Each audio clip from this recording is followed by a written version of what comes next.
So you're a veteran of PMS and also AI, which is comparatively new. Yeah.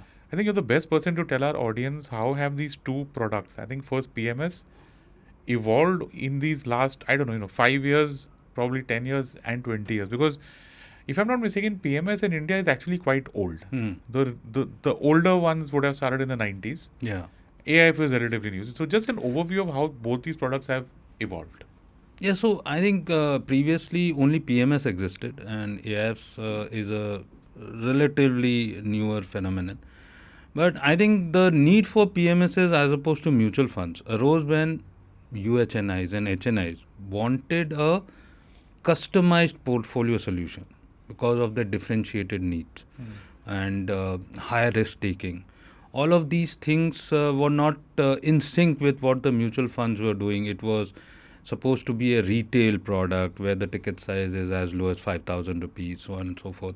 So, that gave the need to a PMS, portfolio management solution services. It was basically a customized portfolio tailor made to the needs of that individual, that HNI.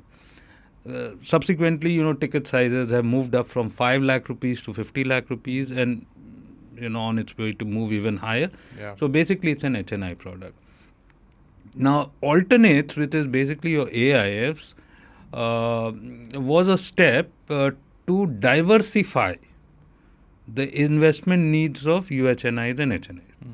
So, as opposed to just about, let's say, listed equities, there was a need by individuals and investors, HNI investors, that they wanted to invest in, let's say, a real estate, or let's say commodity, or let's say private equity, or let's say hedge funds.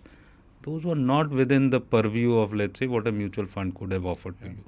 That is how the need for, let's say, alternate investment vehicles arose. And these are two separate vehicles which are catering to the needs of sophisticated investors, seasoned investors.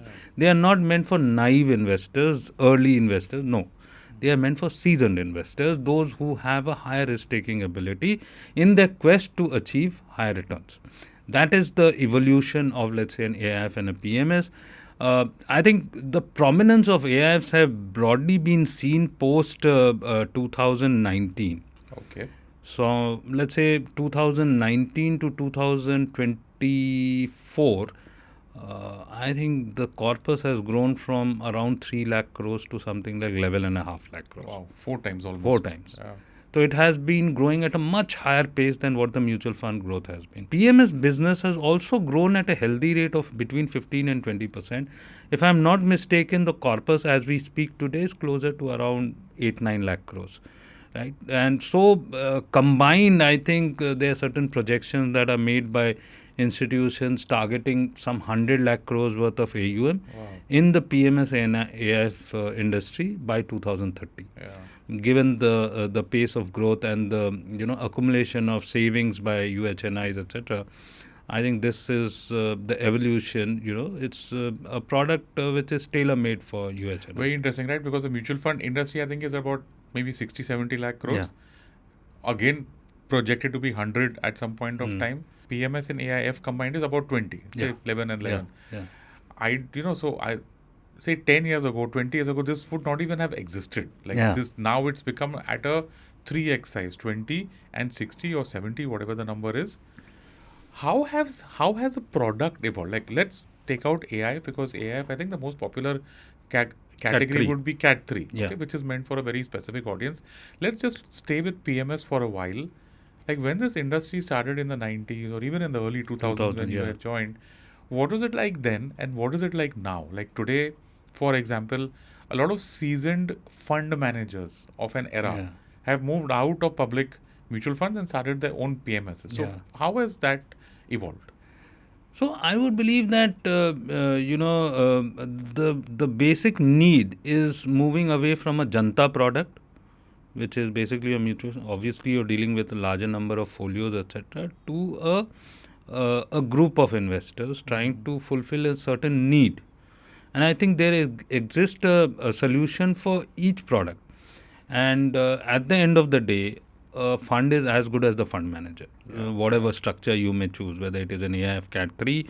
We are not talking about Cat 1 and Cat 2. Those are private equities and venture capital. Correct. Another set of investment solutions to be made. But let's say when you compare with, let's say, a mutual fund and a PMS and an AIF, except for the taxation benefit which is there for mutual funds, the PMS and are different structures. Only thing is that PMS, the investor wants to be more hands-on, more active involvement in the day-to-day happening of, that is the only difference. Sure. And in AIF Cat 3, it may be somewhat more passive, where you have ceded control to the fund manager. Correct.